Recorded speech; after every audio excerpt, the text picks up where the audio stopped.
So we have a really unique opportunity to speak to you guys today around sponsorship and what Seco do and how we work with Rangers. A little bit about the history is probably important. So Seco started sponsoring Rangers 2020-2021 season. Initially that was back a shirt for men's on all the retail kits. We renewed our deal a couple of years ago, and what was really important to us at that time was the opportunity to have dual sponsorship for men's and women's, because it didn't exist anywhere else from a professional football perspective.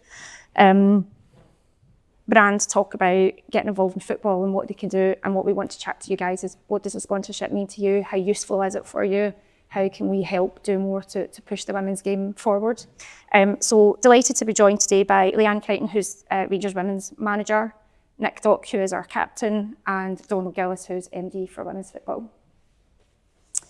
The first question is really around management and leadership. So industry reports tell us that sponsorship can account for 60% of women's club revenue.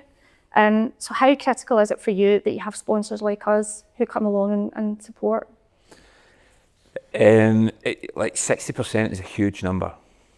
When you think of the finances involved in women's football at the moment globally, there's very few of those clubs that are running at net positive position, especially when they're a combined entity. So the recent Deloitte Women's Money report that just came out talked about, I think, clubs in England, whether it's Arsenal or Chelsea, breaking through this £20 million barrier of revenues generated. They're still operating at a loss. The revenues are increasing substantially, which is fantastic for the women's game, but so much of that is from partnerships, from sponsorships. For us, it's really no different, Leanne. And I think the way that we view partnerships, such as the one we have you, is it's more structural rather than just nice to have because we need it. There's no need about it. It needs to be a structural part of who we are in order to develop the performance elements, in order to develop the ops, how we get from A to B, simple things and whatnot. So it would be really easy and simple to say it's critical, but that doesn't even kind of do it justice, and that's not just from Rangers' perspective, that's across the global game. It's going in the right direction, but the model that exists right now relies heavily on sponsorship and external investment from partners, and so we're just another example of those that feel that it needs to be structural in order for the game to continue to progress. So it's incredible. And what about the importance of that sponsorship? How do you, I guess for us, we already had the relationship with the men's team, and therefore it was an extension for us to be involved in the women's team. And that didn't come about by accident. We spent a lot of time coming along to games, sponsoring individual games, being match sponsor, and actually for us seeing the huge value that spending time with the women's team gave us. I can't tell you our experience of bringing clients along to the games, bringing kids, bringing families, and it's such an amazing family environment. We now regularly bring 15, 20 people to every women's game, and it's not difficult for us to do that because people want to come along, and that's about the environment that you create and what you do. How do we, what else can we do to work with you to find more companies like us who are willing to come along and just really see the value in it? I think it's a two-way thing as well. I think the thing that you guys have brought to us is exactly what you say. It's an exposure to an audience that we want to engage with. Having sponsors, as I say, structural, incredibly important.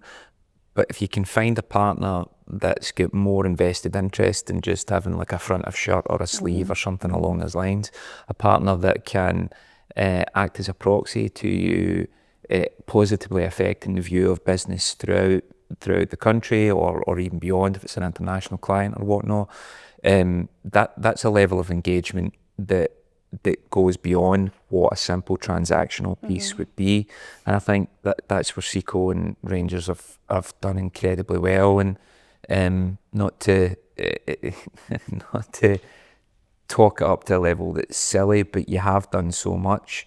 You've been in 2 pre-season tours with us. Yeah. You've engaged with the players in a way that suggests that it's not just a transaction, that it's a genuine care and an affinity for them personally and for the women's game professionally.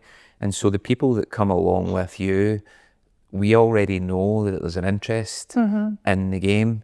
We're not asking them for partnerships, we're not asking them for financial investment, we're asking them to care, but you've already done that hard work for us from a certain perspective. And so if we can then organically find a place where other people want to get involved with what we are doing because you guys have been the catalyst for it, I think that's the really fortunate place that we've been in with the Seco partnership for a while, that both you guys and the club are in the place where we mutually understand what's at stake for the future, and it's a great place to be. And we see a massive amount of media exposure for us, especially the women's games being on TV, and you know that back of shirt every time you celebrate a goal. It's great for us because there's a huge amount of exposure for us for what that looks like. What else can we do in terms of supporting that media avenue to get like more exposure for you, for us, and really push the women's game forward? I'll go with you as the ex-media. Take a different hat on. I don't know specifically, but what I do know is there's so much value in it. I think for any sponsor, the biggest thing for me coming through and developing in the women's game and seeing it from the other side in terms of media and whatever else, I think the emotional connection is the biggest thing in sport. So as a sports fan, I will only ever invest in something that I can be emotionally connected to. So any sport, tennis, basketball, golf, I need to know the backstory, I need to understand the people, I need to know what that rivalry looks like or why it's significant at this one-off time of the year or in this season or this year or whatever it might be. So I think the beauty with you guys in terms of the sponsoring and the two-way operation that goes on is that we feel that you guys emotionally invest in us, and it then allows our players to emotionally invest and connect. So whether it is more attention to detail around a goal celebration that can generate more interest in terms of a business capacity, or that there is an understanding now of how much visualisation there is on the women's game, because I don't think until you come to the games or you emotionally invest, as I say, you actually truly understand the reach that you've got. And businesses, I don't think, have understood that even yet, how good it can be. That there is so much potential within the game, and that doesn't need to look the same as it looks if you're a sponsor of a men's team, for example, because it's a different reach, it's a different audience, you're going to captivate people differently. So I think what is special and unique about the women's game is that there is that potential of that emotional connection that I think you see from the players and how much they love that connection and understanding the people that invest in them, because that's all we've ever wanted, I think, as women's sport, is the investment and the opportunity for equity and equality and the opportunity to be treated the same to then go and achieve your potential. So I think Seco have given us that, and it's probably understanding how we work together now to develop that even more. I think the emotional piece is so true. That the thing that struck us the most coming to the women's games initially was, no matter what the score's been, and it's generally a win, but no matter what it's been, you guys don't leave the side of the pitch until every single one of those kids who are there have had their autograph or their selfie, or they've been spoken to, or you've signed a shirt. And that's something that we never saw in the men's game, and that's something that really struck us in terms of how do we get more involved in that, how do we give more back to you, and it's a big thing for us. And we've had a very lucky opportunity to have mascots at men's games and then mascots at women's games. And I would say the feedback we get is we bring children along to see you, and you take your hand, Nick, and they walk out and they just are blown away by it. And everyone that we've brought to the football to see you wants to come back. Like that's just a given. You know, it's not difficult for us to say, we stick a note out to our kind of normal group and said, who's in for football? I'm in. Everyone wants to come and see it because they just have such an emotional connection to what you've done. So I think that's a massive thing for us. And that's driven by all the players. And I think that's the same, and you can probably speak, Nick, from a player's perspective, but I think the difficulty you've got in the women's game now is where it's grown and developed even more than Scotland, so England, for example. It's how you now draw that back about crowd safety and allowing the players to still engage with that audience and have those special moments, because ultimately as a young fan, you're right, whenever in my lifetime would I remember being able to stand pitch side at the end of a game and know that players are going to come and give you 20-25 minutes of your time to work along a full crowd and speak to you, get a photo opportunity, an autograph. It just was never a thing. So we offer that and we have that opportunity, and the players are willing to go above and beyond. Like, they would be there the whole night if it wasn't this, trying to get them into the dressing room to have a debrief, or just wrap the day up and get them home, because that is the personalities that you've got within the game. Just touching on that, I think if you look back on when I maybe started in my career, it was quite alone times back then. I think if after the game you would maybe just see your mum and dad standing at the side of the park. So I think it's so important to give the next generation that time, because I certainly remember when I was a kid that I didn't have anybody to look up to, but now there's vastly so many opportunities for kids these days. So I think it's so important that we certainly create that environment, which we have done for a few seasons now. And we banned about the word role model, but that's what you are to these kids. Yeah, and I never had any role models growing up. I think it was probably everybody's got the same one from my generation. It was maybe your Kim Littles or Julie Fleetons, but that was literally the only two that I could maybe think of on one hand. So I think it's so important that you're going to games and you're seeing all the kids with the names on the back of your shirt. That I never ever thought that would be so possible. But I think it's the opportunities that club like Rangers and obviously previous clubs that I've been at, that they've made that possible. They're really striving to push the women's game forward, and I think it's massive going forward. And I think it's not even just about football. I think what you're seeing to a generation coming through, you can be whatever you want to be. Like, you have opportunities. Like when I was a kid, girls didn't play football. They just didn't. Very, very, very few and far between. There wasn't an infrastructure like there is now. But even if it's not football that you want to do, you're looking and saying, well, I've got a role model next to my role model, and she played football, but I want to play rugby, or whatever that might be, or, I want to go into media, because you're seeing like women coming through media. I think you're not just role models for football, you're role models for life, and that there's opportunities, any opportunity that kids want to do. I think that's the biggest thing now, and you see it beyond the pitch. So those role models that Nick identifies with, or young players can now identify with, you see them on the pitch, but actually now they extend beyond the pitch. So you look in their careers, even thinking about Jane Ross, being a player here last year, she's now a player that if you're a young player at a club in Scotland, she'll be the one working at the PFA now, going round all the clubs, speaking about health and well-being and all the additional bits that we don't consider beyond the pitch. Or if you then focus on the media and you look at games on TV, you'll see former players, whether it's in Scotland or England now, that you can relate to and you can follow their careers beyond. But I think that also links back to that what you've got is a generation of female players that have all had dual careers for the most part in terms of that generation. And that will shift at some point, of course it will, because we'll now have much more young players that are professionals at a much earlier stage in their career, and that will develop and grow.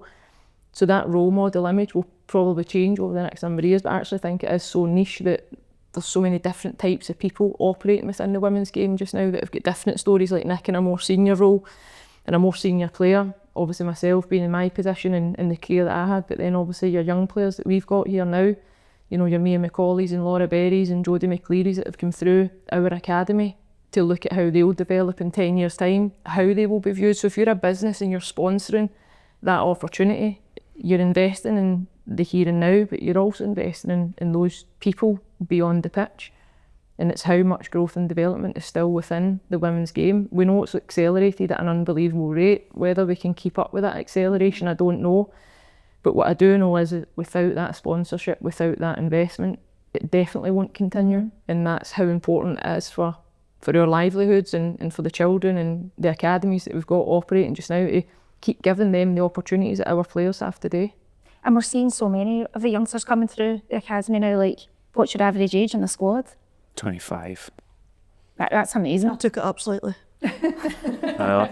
Next year. Take that out, we're down to 23. In fact, and that was the same train of thought that I was thinking. So we've got 9 academy graduates in that group, and the majority of them have come in the last wee while. And I think at one point just the season, we had 8 academy graduates on the pitch at the same time, with the addition of Phoebe O'Donnell and Saoirse. As Leanne says, without Nick showing them the way forward of what's going to happen, they're not in that position. With Phoebe and Saoirse and Jodie and Mia showing the current 11s, 12s, 13s what that's going to look like, that next wave doesn't happen.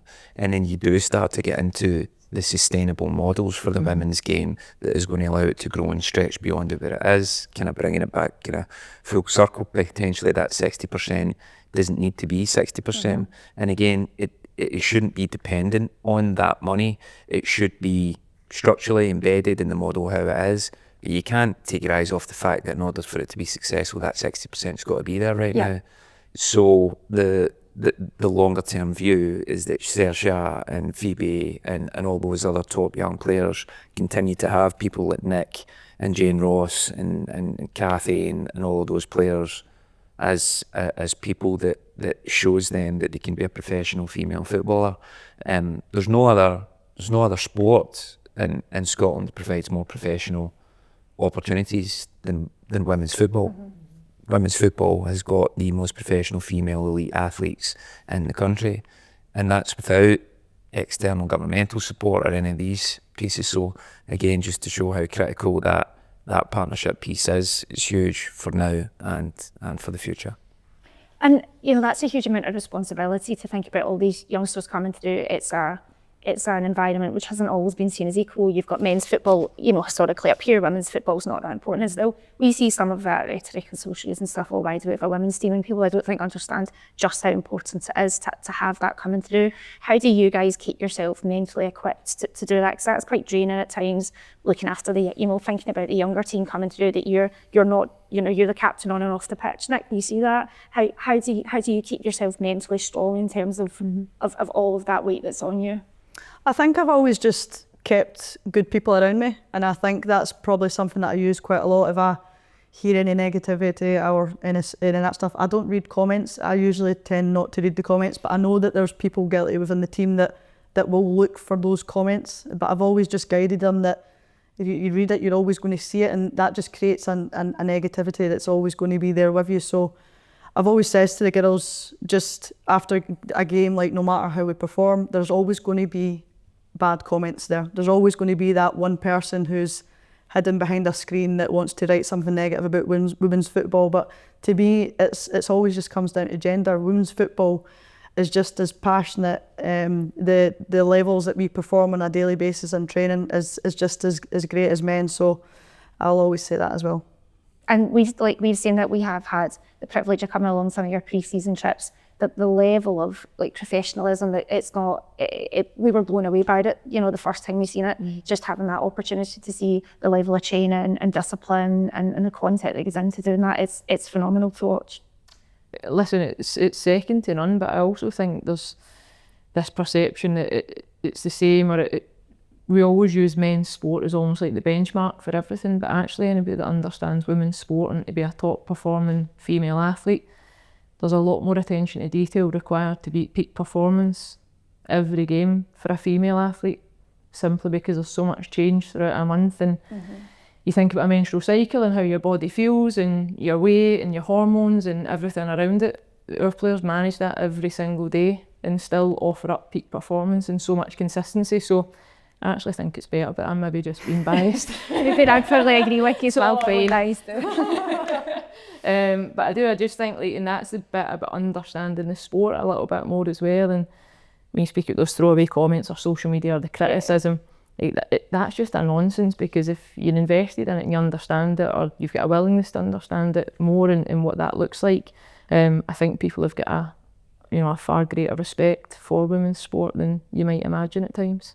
And is that the one thing if you had an opportunity for people to understand this women's football better, is that it? What would be if you had one opportunity to say you need to understand this better? Is that what it is? I think so. And listen, I don't know how many times over my career you've had folk, and whether it would be people that you worked with in the past, or friends, or family members, or extended family, and they would go, "Oh, I seen their game on the TV. It's actually quite good, by the way." Or they come to a game and, "By the way, I'll be back." I think for people it's almost like it's a hurdle that they need to overcome. Actually, I've not found that many people that once they invest or they give women's football time, that they don't enjoy it, or they don't understand that there is actually more to it than meets the eye, because we have had to overcome so much adversity to get to where we are now, and we're still trying to overcome that, and there will still be the criticism and the fallback and the money getting taken back that was once there, and almost you need to go and succeed before there's investment at times.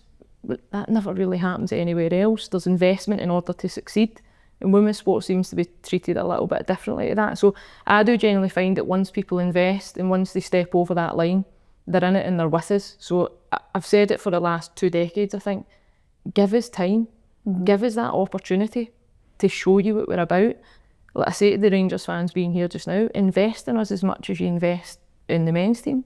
Come and support us, come and put pressure on the players and myself and the management team beyond that, because we actually thrive under pressure because we're sports people. We're in it because we love it, and we love it even more when we have sponsors like yourself that come in and enjoying that with us, because then we feel the pressure to be accountable to you because you've invested in us and we'll give that investment back.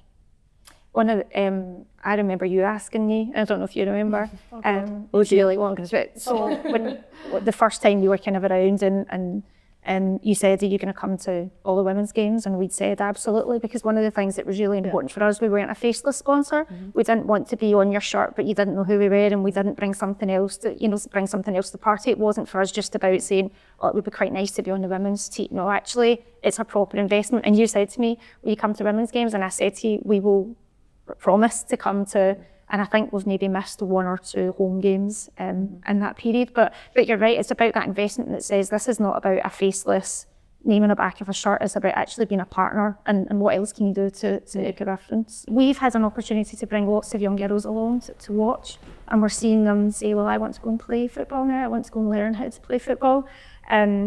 What advice would you give, Nick, to young girls who are keen to do that but don't know where to start? I think, well, I always say this to myself, and I said it from when I was a really, really young kid who was brought up training with boys. And I always said, I have this dream and I'm not sure if it's possible, but I really want to continue chasing this dream. And I've always said that there's going to be setbacks along the way. There's never a plain sailing way to success. I always think it's going to take hard work, because I think sometimes the younger players and the younger generation, sometimes you come in and you think, oh, I'm in the first team, but it takes endless amounts of hard work to make it to the next level. And I've always said, if you have a dream, go chase it. Because I did have one, and I've found myself making myself to that story that I was learning when I was a younger kid. But yeah, you need to work hard as well, because I think sometimes we always think it's going to be a plain sailing journey, but there's definitely setbacks along the way. But make sure that you keep working hard, and if you have a dream, go chase it. Thank you. You're welcome. We want to share this around International Women's Day. So for us, it kind of is a number of things we wanted to talk about: our sponsorship, our partnership with you, what we can bring to young girls and women coming through. We do a huge amount of work with women in logistics, but bringing logistics is very much an industry that's been male dominated historically, and we're trying to do what we can to change that and bring women into our industry as the same way we do with you. If you had an opportunity to share a message for International Women's Day, what would it be? What would your message be? Go. As a male working in the women's industry, it's given me everything. Women's football, girls grassroots, young talented internationals, full internationals.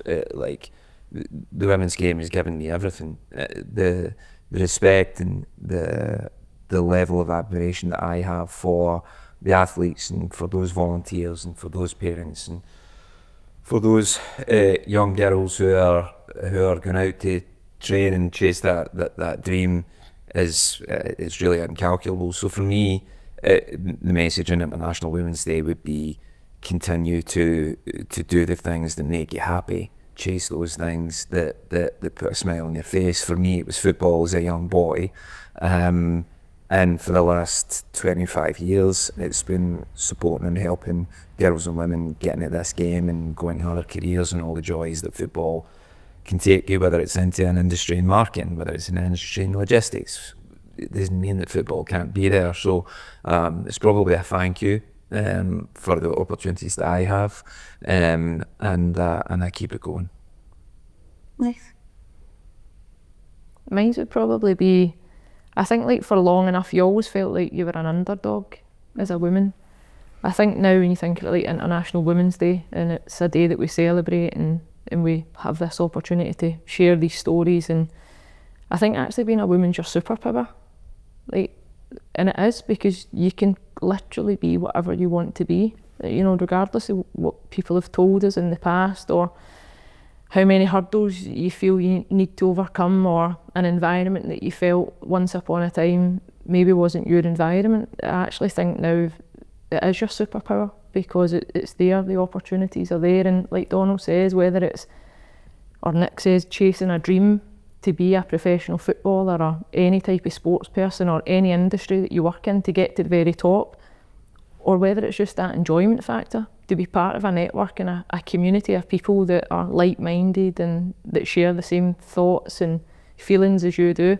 There's been so much of that throughout, not just my career in football, but I think just in life. And when I look back and think about the strong women, and you've mentioned that about keeping good people around you, understanding who those good people are and using them to support you to achieve everything that you want to achieve. I think now, like, to be a woman, it's changed days, and I think that's the most refreshing thing about it. Yeah. I would probably say, I'll keep mine quite short and sweet, but I'd say continue to break down the barriers that you may face on a daily basis. I like that. That's good.